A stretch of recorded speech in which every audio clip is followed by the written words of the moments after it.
यमराज की मृत्यु का रहस्य। प्राचीन काल में कालंजर में शिव भक्त राजा श्वेत राज्य करते थे। वृद्ध होने पर राजा श्वेत पुत्र को राज्य सौंपकर गोदावरी नदी के तट पर एक गुफा में शिवलिंग स्थापित कर शिव की आराधना में लग गए।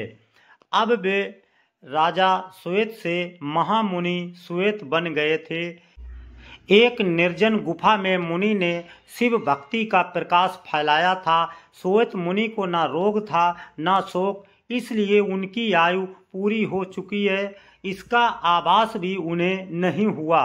उनका सारा ध्यान शिव में लगा था। वे अभय होकर रुद्राध्याय का पाठ कर रहे थे और उनका रोम रोम शिव के स्तमन से प्रतिध्वनित हो रहा था। आयु समाप्त होने के बाद यमदूतों ने मुनि के प्राण लेने के लिए जब गुफा में प्रवेश किया तो गुफा के द्वार पर ही उनके अंग शिथिल हो गए। वे गुफा के द्वार पर ही खड़े होकर श्वेत मुनि की प्रतीक्षा करने लगे। कहते हैं कि जब यमदूत बलपूर्वक श्वेत मुनि को वहां से ले जाने लगे तो वहां श्वेत मुनि की रक्षा के लिए शिव के गण प्रकट हो गए। भैरव ने यमदूत मृत्युदेव पर डंडे से प्रहार कर उन्हें मार दिया। इधर जब मृत्यु का समय निकलने लगा तो चित्रगुप्त ने यमराज से पूछा, श्वेत अब तक यहाँ क्यों नहीं आया? तुम्हारे दूत भी अभी तक नहीं लौटे हैं।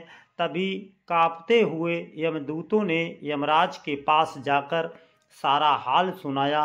मृत्युदेव की मृत्यु का समाचार सुनकर क्रोधित यमराज हाथ में यमदंड लेकर भैंसे पर सवार होकर अपनी सेना चित्रगुप्त आदि व्याधि आदि के साथ वहां पहुँचे। इधर शिवजी के पार्षद पहले से ही वहां खड़े थे। यमराज जब बलपूर्वक श्वेत मुनि को ले जाने लगे तब सेनापति कार्तिकेय ने शक्ति अस्त्र यमराज पर छोड़ा, जिससे यमराज की मृत्यु हो गई। यमदूतों ने भगवान सूर्य के पास जाकर सारा समाचार सुनाया।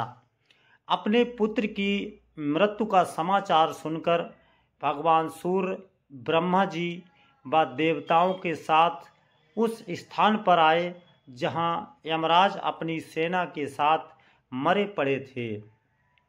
तब देवताओं ने भगवान शंकर की स्तुति की। तब भगवान शिव प्रकट हो गए। उनकी जटा में पवित्र पावनी गंगा रमण कर रही थी। भुजाओं में फुरकते हुए सांपों के कंगन पहन रखे थे। वक्ष स्थल पर भुजंग का हार और कर्पूर के समान गौर शरीर पर चिताभस्म का श्रृंगार सुंदर लग रहा था। देवताओं ने कहा, भगवान यमराज सूर्य के पुत्र हैं, वे लोकपाल हैं और आपने ही इनकी धर्म अधर्म व्यवस्था के नियंत्रण के रूप में नियुक्ति की है। इनका वध सही नहीं है। इनके बिना सृष्टि का कार्य असंभव हो जाएगा। अतः सेना सहित इन्हें जीवित कर दें, नहीं तो अर्थव्यवस्था फैल जाएगी। भगवान शंकर ने कहा, मैं भी व्यवस्था के पक्ष में हूँ। मेरे और भगवान विष्णु के जो भक्त हैं उनके स्वामी स्वयं हम लोग हैं। मृत्यु का उन पर कोई अधिकार नहीं होता। स्वयं यमराज और उनके दूतों का उनकी ओर देखना भी पाप है। यमराज के लिए भी यह व्यवस्था की गई है कि वे भक्तों को प्रणाम करें। फिर भगवान शिव ने देवताओं की बात मानकर यमराज को प्राणदान दे दिया।